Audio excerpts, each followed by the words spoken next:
No one expected that the girl who brought coffee and smiled politely through bulletproof glass would shatter my life and then save it. That year, I worked nights at a secure federal facility in Virginia. Not glamorous work, not even close. The kind of job where the metal detector buzzes more than the conversations do, and you memorize people's badges faster than their names. I wasn't supposed to talk to the civilians who passed through not beyond standard protocol. But she wasn't standard. She wasn't even supposed to be there. She came in with her father the first time the new base director. Big deal. Lots of suits and salutes. She trailed behind him like a quiet shadow, a college kid back for the summer, supposedly helping with paperwork. I noticed her because she looked out of place. Soft sweater, messy bun, earbuds half tucked into her hoodie. Everyone else walked like they were on camera. She walked like she wasn't afraid of anything. The second time, she came alone. Said she was dropping off her dad's lunch. I barely looked at her at first. Then she said my name. Not my badge name. My real one. The one I hadn't used in years. I remember the way my stomach dropped. The way my fingers froze on the security scanner. That name doesn't exist anymore. Not to the government. Not to anyone here. She smiled like it was nothing. Like she wasn't holding the key to everything I had hidden. From that moment on, every part of my job and every part of who I pretended to be started to unravel. I wasn't always Mark. Not really. That name belonged to the shell I became after the operation went south. Before that, before witness protection, before the layers of fake IDs and closed-door briefings, I was someone else entirely. A covert intelligence asset working under deep cover for a division of the DOJ, so secret most people didn't even know it existed. My assignment had been clear, infiltrate, and dismantle a growing domestic arms ring tied to political sabotage. I got in. I did my job. And then everything fell apart. The man I trusted my handler, my lifeline sold my identity to the very people I was investigating. For weeks, I stayed one step ahead, until the day they found me. They didn't kill me. That would have been merciful. They wanted me to suffer. They killed her instead. Her name was Elise. My fiancé. Not part of the job. Not a target. Just someone who loved me enough to ignore the secrets. She died on a Tuesday. Shot through the window of our apartment while I was brushing my teeth. She collapsed onto the floor with a note still clutched in her hand. A letter she'd written to me about how she'd finally saved enough for our wedding. I don't remember the next 3 days. By the time the agency pulled me out, I was half mad with grief and ready to kill every name on the file. But they didn't want revenge. They wanted silence. Damage control. I was buried in paperwork, new fingerprints, a new past, and a relocation package with the new name Mark Henderson. No spouse, no history. Just a dead-eyed man with shaky hands and a mandatory desk job inside a concrete vault. That's how I ended up here. Security clearance level 4. Late-night shifts in a fluorescent-lit tomb. One way in, one way out. The only perk solitude. And for a long time, I welcomed it. Then she showed up. Avery Hartman, 22, sociology major, minor in trouble. Her father, director Walter Hartman, was the most no-nonsense, rule-obsessed man I'd ever met. The kind who corrected people's grammar mid-mission briefings and still ironed his shirt collars at lunch. He scared most people. Not Avery. She was everything he wasn't: messy, unpredictable, kind. She came to the building for administrative internships, which mostly meant filing and using the office printer to sneakily print protest flyers for causes she cared about. I watched her on the camera sometimes. Not in a creepy way, just curious. She made this cold place feel warm, like a person who remembered how to laugh, but I kept my distance. For months, I did. Until that day in the security booth, the day she said my name. My real name. I panicked. My hand shook as I waved her through. I didn't ask questions. I couldn't. If she knew who I was, then someone else might too. I spent the next week scanning every face, every document, every email, convinced I'd been exposed. Then, late one night, I found a sticky note slipped under my mug. Relax. I'm not here to out you. You saved my mom. I stared at it for 10 minutes before I could breathe again. I didn't make the connection right away, but after digging through redacted archives, I found it a minor rescue op I'd led years ago. A woman trafficked across state lines. I barely remembered her face, but her daughter must have remembered mine. Avery. I should have reported her, should have flagged it, sent up alerts. But I didn't. Instead, I found myself looking forward to her visits. She'd bring extra coffee, make sarcastic comments about the dress code, tap the glass and wink like we shared a secret. Over time, I let my guard down. One night, she stayed late. Her dad was at a conference, and she wandered down to the security floor with leftover pizza and that lopsided grin. "You look like you haven't had a carb in 6 years," she joked, pushing the box toward me. We talked for hours about nothing and everything. She told me she hated politics, that she was only helping her dad because she felt guilty, that she missed her mom, who'd moved to Oregon and never remarried, that sometimes she felt invisible in a building full of powerful people. I told her I used to be someone else. I didn't say more. I couldn't. But she didn't pry. She just nodded and said, "Everyone's hiding something." It became a pattern. Quiet nights. Stolen moments. Eventually, it became more. We never kissed. Not then. But we lingered too long. Smiled too wide. We fell into each other like it was inevitable. And I knew it was a mistake. Not just because of who her father was, or who I used to be, but because nothing good ever stayed close to me. Everyone I'd ever loved had been pulled into the undertow of my past. Elise. My parents. Even my old partner, who'd taken his own life after we were burned. I was a curse in human form, and Avery didn't deserve that. So I pulled away. Cold. Abrupt. I stopped taking my breaks when she came around. Refused her coffee. Told her it was inappropriate to fraternize across clearance levels. She looked at me like I'd slapped her, like she couldn't figure out what she did wrong. But she didn't fight back, just walked away. Weeks passed. She stopped coming down. Her father's visits became tense, as if he sensed something had shifted. I tried to convince myself it was for the best. That I'd protected her. That she'd forget me. Then one morning, a classified alert hit my desk. It was a breach notice internal. Someone had accessed a dormant identity file from the DOJ's legacy server. The name on the file, mine, not Mark Henderson. The old one, the dead one. I froze. There were only 4 people with access to that level of clearance. Walter Hartman was one of them. I rushed to my supervisor, pretending it was a routine alert, requesting a quiet trace. The results hit me harder than Elise's obituary. The access came from Avery's login.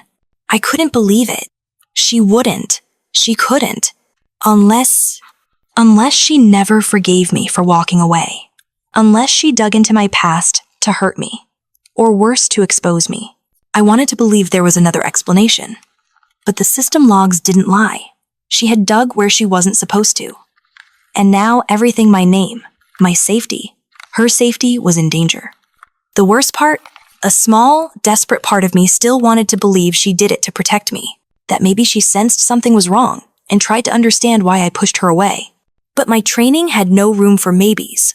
There was only fact.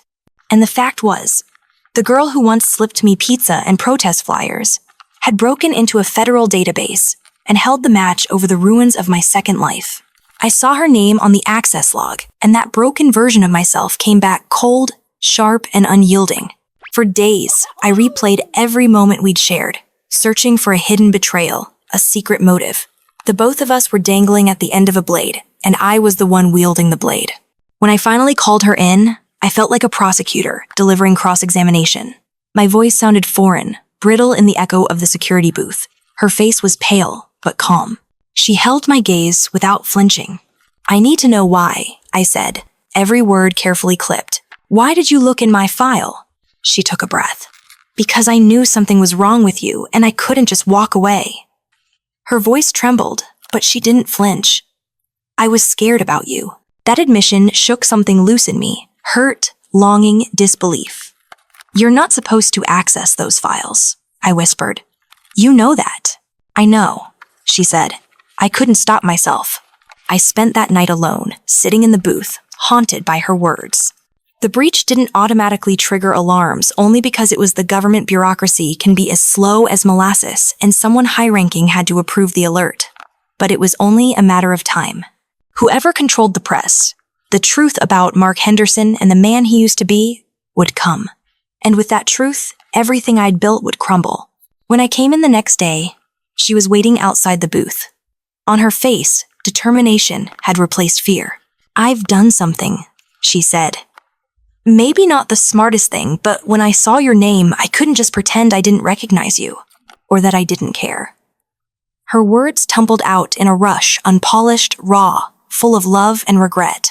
I stared at her, the wall between us collapsing. "Okay," I said. "Then tell me what you want." She took the only risky step she could think of.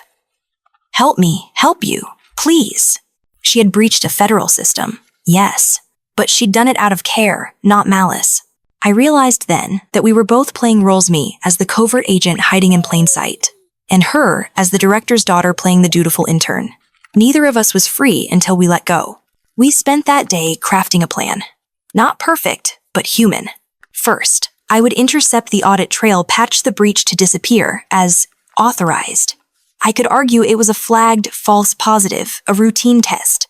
I would try to clean the trail before anyone official saw it. Meanwhile, she would start building an emotional firewall between us, tell her father she'd made a mistake, that she got curious and crossed a line. If he asked questions, she'd take full responsibility. A damning breach became the beginning of our desperate secrecy. We risked everything. I rewrote logs and rerouted alerts. Somewhere between lines of code and heartbeats, the sacrifice and the willingness to risk it all for us took shape. Every keystroke was a promise: I won't let you fall. All of us can still remain safe. That night, I found myself waiting in the empty lounge, where we used to joke about politics and protest posters. She walked in quietly, carrying a half-eaten sandwich, eyes tired but urgent. "It's done," she whispered. I closed my eyes. "Thank you." I wasn't sure whether to cup her face or push her away to protect her. She reached for my hand. "Stay hidden a little longer," she said. "Let's hold on to this for a while." I nodded, swallowing the lump in my throat. Because in that moment, I wasn't undercover. I was vulnerable. And that vulnerability felt more powerful than any security clearance. Days passed in a haze of unrelenting pressure. Every time a red flag blinked, my heart leapt. But the audit trail held. No notifications, no alarms, just the veneer of normalcy restored like nothing had ever happened. But a human breach isn't like a technical one. The prologue to our connection became its undoing and its salvation. A memory from my old life surfaced, jagged and painful, a date, 3 weeks before Elise died. I was supposed to meet her after surveillance on that arms ring. She sang the wrong lyrics while waiting. I laughed, told her she'd be the death of me. I remembered how real love ripped through my fear back then. Not perfect, but alive. And I realized maybe that's what Avery had tried to do in her own way. I went to see her in the hall. The building was eerily quiet. She was waiting, clutching a manila envelope. The security cameras above us hummed, oblivious to our reality. Inside the envelope were letters handwritten. One from the woman I'd rescued years ago, Emily Sinclair, telling me her daughter Avery was safe and grateful. Another from Avery, saying she'd found me by fate, and now she'd do whatever it took to save me in return. My test act. I held them one card at a time, tears burning my vision. She watched me silently, and for once, neither of us needed words. Instead, I led her into the booth. I pulled down the light. I revealed who I really was, who I'd always been. Not Mark Henderson, not Ghost. I was the agent fallen, broken, terrified, but still alive. And I was in love. That moment shattered the old me to ashes. I saw something in her eyes, then pride, fear, relief. Somehow, that was altar enough. The walls around me crumbled, shielded identity, loneliness, the bitterness of loss. In their place grew fragile possibility. Taken one breath at a time, I began to hope again. Everything had changed, and nothing had changed. The breach remained unreported for now. And my heart, once locked behind security codes, had opened. The night after, I filed a restricted note inside my secure case. Something changed. I'm still here. And she stayed. That note wasn't for the agency. It was for me. It was the new code, built not on lies and fear, but on trust, risk, and redemption. When you live in hiding long enough, the line between safety and isolation starts to blur. I used to think anonymity was armor, that disappearing would protect the people around me from the mess I'd become. But it turns out, the more you vanish from your own life, the less of it you have to hold on to. Avery changed that. We didn't go public. We didn't run. We did something far harder. We stayed. After I confessed the truth about my past, she didn't look at me differently. She looked at me more clearly. She saw the man I used to be, the things I'd done, the lives I'd touched, and the guilt I carried like second skin. She didn't flinch. She didn't pity me. She just asked one question. Do you still believe you deserve to be alive? It wasn't dramatic when she said it, just honest, like all the air in the room waited for my answer. I don't know, I said, and that was the first true thing I'd said about myself in years. Over the next few weeks, we rebuilt something fragile. We didn't label it. We didn't try to define it. But there was coffee in the mornings, quiet laughter in the stairwell, glances that lasted just long enough to say what words couldn't. And then, the day we both feared came. I was summoned to the deputy director's office. I sat stiff-backed in a gray chair while a man in a crisp suit stared at my personnel file. He didn't ask if I was Mark Henderson. He asked if I knew who had accessed my sealed file. And he asked it the way someone does when they already know the answer. I thought that was it, the end. That I'd be reassigned, removed, maybe even prosecuted for manipulation of a federal system. But what he said next stunned me. Your clearance level is being elevated. I blinked. What? He slid over a folder. Director Hartman advocated for you. Said your vigilance during the breach showed exemplary restraint and internal security loyalty. You've been requested for a joint task force on digital counterintelligence. Off the record. My brain tried to keep up. So, you're not pulling me? He gave me a long look. We pull assets when they stop proving their value, not when they find a way to rise above their ghosts. That night, I sat on a bench outside the facility with Avery. I told her everything. What her father had said. What it meant. That I wasn't being punished, I was being trusted. She didn't cry, but she gripped my hand so tightly, I felt the years of loneliness in my bones let go, one crack at a time. And just like that, the man I used to be the one lost in guilt and grief began to fade. But there was still unfinished business between us. One evening, months later, I asked her to meet me at the place where it had all started, the old coffee window beside the scanner, where she'd first said my name, the name I buried with Elise. When she got there, I pulled out a key. It was small, plain. I placed it in her palm and closed her fingers around it. What's this? She asked. The door to the storage unit where my old life lives, I said quietly. Pictures. Letters. Files. Everything I've never let anyone see. She looked up at me, unsure. You don't have to open it.